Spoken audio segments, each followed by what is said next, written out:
The United States has 3 times more serial killers per capita than any other country, and it has produced over 65% of all serial killers known in the world. America boasts a staggering count of over 3,200 documented serial killers. That's 19 times more than the next country on the list, which is England. So we definitely have quite a selection of evil people to choose from. So in order to narrow down the list to the top 50 in America, we'll go state to state and showcase the most infamous serial killer from each. So buckle in, get yourself a drink and maybe some popcorn, and get ready to meet some truly sinister killers. Cheryl Lynn Payton was abducted in 1976 from the convenience store she worked at, assaulted, then killed. Even after her death, her body continued to be violated, but she wasn't the only victim of Thomas Whisenhant's twisted mind, as he also murdered 2 other women, Venera Hyatt and Patricia Hitt. Thankfully, it would all come to an end 32 years later, as on May 27, 2010, Whisenhant would be put to death for his heinous acts. His total time on death row, 32 years, 8 months, and 20 days, was longer than any other prisoner had ever served in the state. With more serial killings than any other state when it comes to population size, it's difficult to pinpoint who is the worst in Alaska's history, but Robert Hansen certainly has to be ranked near the top. To most of society, Hansen was a typical citizen who owned his own business and was a proud family man. However, for the longest time, few would know his darkest secret. For years, Hansen would abduct female strippers, prostitutes, and escorts and take them to a hidden cabin where he would torture them. Once he was done abusing them, he would set them free in the forest and hunt them like wild animals. In total, Hansen would confess to murdering 17 victims, but would only be convicted of 4. In 2004, at the age of 75, Hansen would die in prison. Known as the baseline killer, Mark Goudeau had little fear of committing his acts of terror in broad daylight over the course of summer 2006. Living in Phoenix, Arizona, Goudeau would attack females who were busy doing their daily activities. One victim was violently raped and murdered while she was cleaning her car, and another was attacked and killed while innocently waiting at a bus stop. Both women would be found laying in their own blood with their pants pulled down. Once caught and convicted, Goudeau was on the hook for killing 9 people, the majority of whom were female. Currently still incarcerated, Goudeau's 9 death sentences were upheld in 2016. He was never caught and never identified, but the reign of terror that plagued the South in 1946, specifically in Arkansas and Texas, remains one of the biggest unsolved cases in American history. Like clockwork, every 3 weeks to the exact day, a couple would be shot dead in their car. Officials were so concerned that common daily activities would be shut down, and residents would remain at home with the doors locked, living in fear. With 5 confirmed dead and 8 others attacked, the Phantom Killer suddenly stopped, leaving the town in a state of fear of the unknown. The horrible acts would even inspire the horror film, The Town That Dreaded Sundown. Labeled the co-ed killer, Ed Kemper lived a troubled life from an early age. After murdering his grandparents at the age of 15 and serving just 2 years in jail, Kemper would go on to add at least 10 other college students to his list of fatalities. During the early 1970s, Kemper would pick up Fresno State students who were hitchhiking and behead them. If that wasn't morbid enough, he would also have sex with their headless bodies. Prior to his arrest, Kemper would take his own mother's life, decapitating her with a hammer. Found guilty on only 8 counts of first-degree murder, Kemper remains in jail at the age of 71. After working with the good guys, Scott Kimball turned into one of the most wanted men in America. Before agreeing to be an informant for the FBI, Kimball was jailed for fraud. However, after convincing the feds that he would be an asset to them, Kimball proceeded to kill 4 people on the outside, including his former cellmate, his own uncle, and a 19-year-old woman. Sentenced to jail for a 70-year term in 2009, Kimball will not be eligible for parole until 2044. Although he was only convicted of 4 murders, authorities believe that Kimball, who openly bragged about it, actually committed more than he was initially charged for. Considered by many to be a drifter, William Howell was often seen roaming the streets of Connecticut in his self-described murdermobile. It would be in this vehicle that Howell would abduct, assault, and eventually murder over a half-dozen people. When he was finished with the bodies, he would lay them to rest in his memorial garden behind a local strip mall. During his 2017 trial, in which he would be sentenced to 360 years in prison, Howell admitted that he had no idea why he committed these actions, stating that it was the monster inside of him that was taking control. Believe it or not, Delaware has just one documented serial killer in the history of the state. He is known as the Route 40 Killer. For over a year in the late 1980s, Stephen Pennell focused his twisted obsession on sex workers who worked along Route 40. Ironically, it would be an undercover worker who discovered that Pennell was the target of authorities when she noticed the blue carpet in his electrical van, the same carpet fibers that investigators found on all the victims. Upon being found guilty of killing 2 of his victims, crimes that he would never admit to, Pennell oddly requested to be sentenced to the death penalty. In 1992, Pennell would have his request granted. The state of Florida has had many notorious serial killers in its history, including Ted Bundy and Eileen Wuornos. But Christine Falling's brutal attacks grant her a place on this list. It was during the early 1980s that Falling would become famously known as the babysitter from hell, as she choked and killed 5 children, including an 8-month-old infant. Obviously not of sound mind, Falling pleaded guilty to her actions, stating that she killed them because she needed to satisfy a sudden urge to choke them. With a life sentence, Falling still remains behind bars today. From 1979 to 1981, Black children in Atlanta were being targeted by Wayne Williams in a saga that would become known as the Atlanta Child Murders.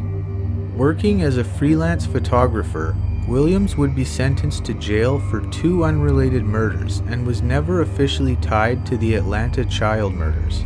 However, multiple pieces of evidence that were found on the young victims point to Williams being involved, including fibers from his home and his dog.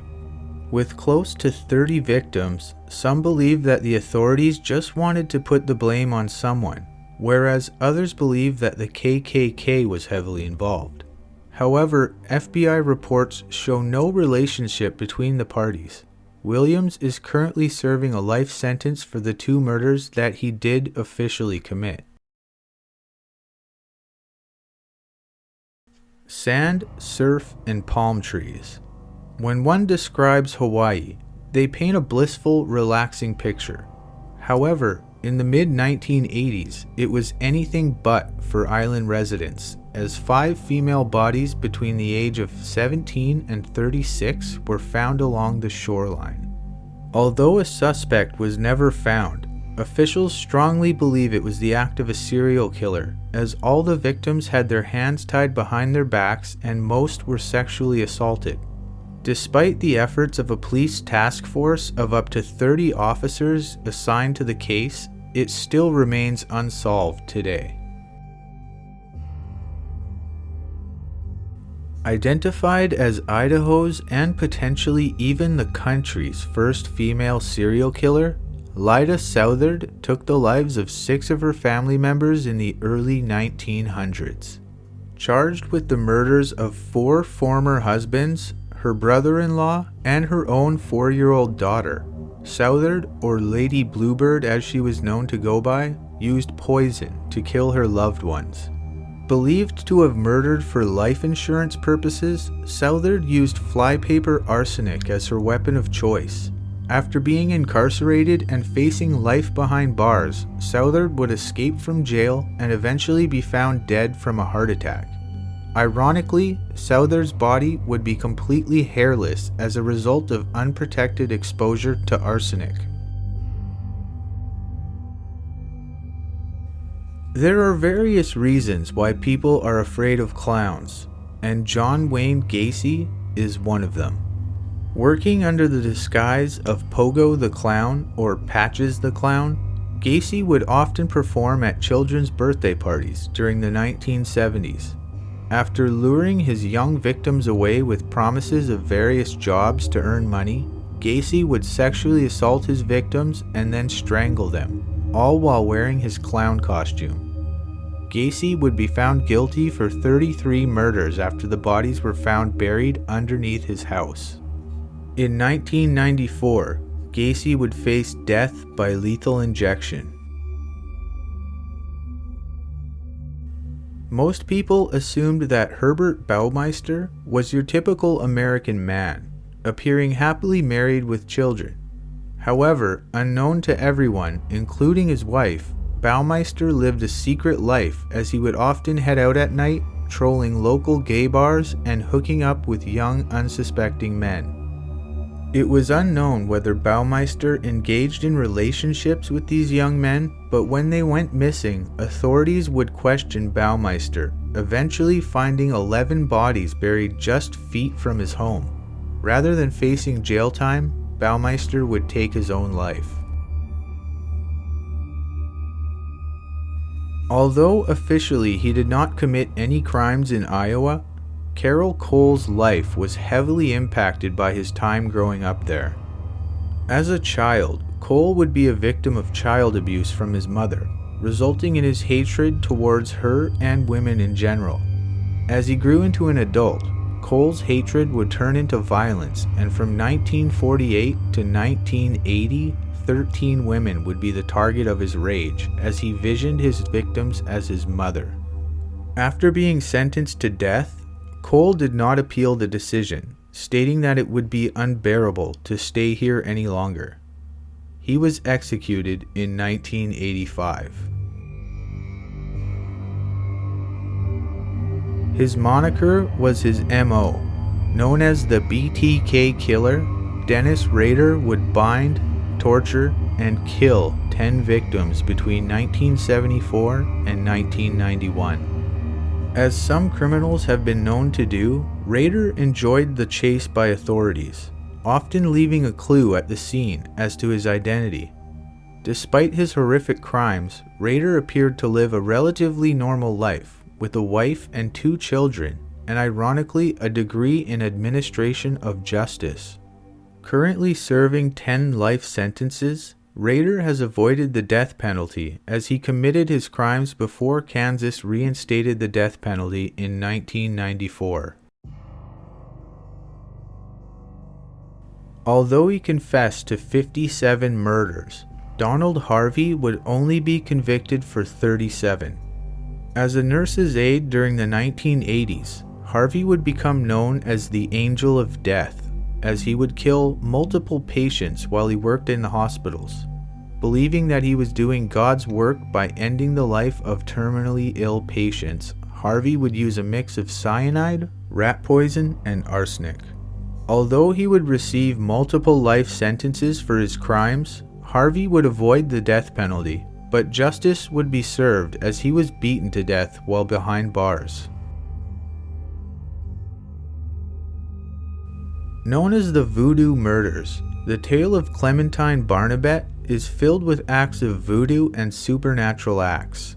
At just 19 years old, Barnabet confessed to killing 17 people in their sleep during the 1910s, many of which were entire families. Believing that she was working on behalf of the Church of Sacrifice, Barnabet would take an axe to her unsuspecting victims. Fellow members of her church would also engage in violent acts, taking the lives of up to 40 people. Due to her age at the time, Barnabet would avoid the death penalty but would be sentenced to life in prison. John Joubert's dream became nightmares for his victims. When he was a young boy, Joubert once envisioned killing his babysitter and eating her. Years later, his vision would come close to becoming a reality. In the late 1970s, Joubert kidnapped 3 boys on separate occasions, treating each the same, strangling them, and then taking bites out of their dead bodies. While 2 of his killings took place in Nebraska during his time in the Air Force, his final kill took place in Maine when a young 11-year-old boy who was out on a jog had his life taken. After being apprehended, Joubert stated he was happy to be caught as he knew it would mean an end to his behaviors with a trip to the electric chair in 1996. How officials decided against the death penalty in place of a life sentence for Joseph Metheny is beyond comprehension. During the 1990s, Metheny took to abducting sex workers into his trailer and murdering them. But the horror didn't end there. As the owner of a food stand, Metheny would grind up the human flesh of his victims and blend it in with animal meat and then sell it to unsuspecting customers. Known as the cannibal, Metheny claimed that the human body tastes very similar to pork, and if you mix it together, nobody can tell the difference. During the early 1960s, the city of Boston was terrorized by a serial killer. Although there was no sign of forced entry, authorities believe that each of his 13 victims willingly and unknowingly let the murderer into their homes. While his nickname led people to believe that he strangled his victims, they were actually all stabbed to death. When Albert DeSalvo was arrested for a rape and murder charge, he admitted to being the serial killer. However, evidence and confessions from friends and family members proved against his claim. In 1973, DeSalvo would be found stabbed to death in jail, with the identity of the true Boston Strangler still unknown. Over the course of 2009 to 2010, Elias Abuelazam would stab 18 people in Flint, Michigan, leaving 5 victims dead. Known as the serial stabber, Abuelazam did not limit his crimes to just the state of Michigan, as he also preyed on innocent civilians in Virginia, Ohio, and Israel. It is believed by many that Abuelazam's killings were racially focused, as the majority of his targets were African American. Convicted of first-degree murder, Abuelazam has been serving a life sentence since 2010 without any opportunity for parole. Despite being a monster who murdered 5 innocent women, Paul Stefani was known by authorities as the weepy-voiced killer. After beating and stabbing his victims, Stefani would call the Minnesota Police Department, crying on the phone to officers as he confessed his actions. Arrested for the murders of 3 victims in the early 1980s, Stefani would admit to attacking 2 other victims who were fortunate enough to escape and survive his attacks. Stefani would die from cancer in 1998 while still in prison, serving a 40-year sentence. Nicknamed the cross-country killer, Glenn Rogers would also find himself involved with one of the most famous crimes in modern-day history. During the mid-1990s, Rogers got together with a beautiful redhead named Linda Price at a Mississippi State Fair, and their romance eventually led to the two moving in together.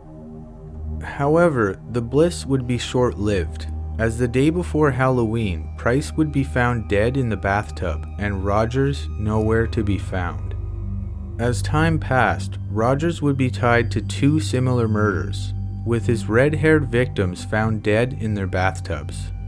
Rogers would be found guilty of killing 5 women, though he admitted to killing up to 70. Some even hypothesized that he was the true killer of Nicole Brown Simpson. Sentenced to death, Rogers currently remains on death row. Terry Blair's behavior appears to be a family trait. With 5 other relatives convicted for murder, including his mother, the Blair family is one of the most murderous families in Missouri history. After murdering his pregnant girlfriend and mother of his 2 children in 1982, Blair would add at least 7 more victims to his list, raping and murdering all of them. During his trial, the murderer was defined as a cold, calculated killer determined to kill as many women who worked as sex workers as possible.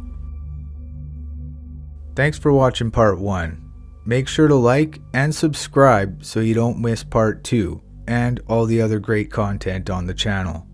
Stay safe out there.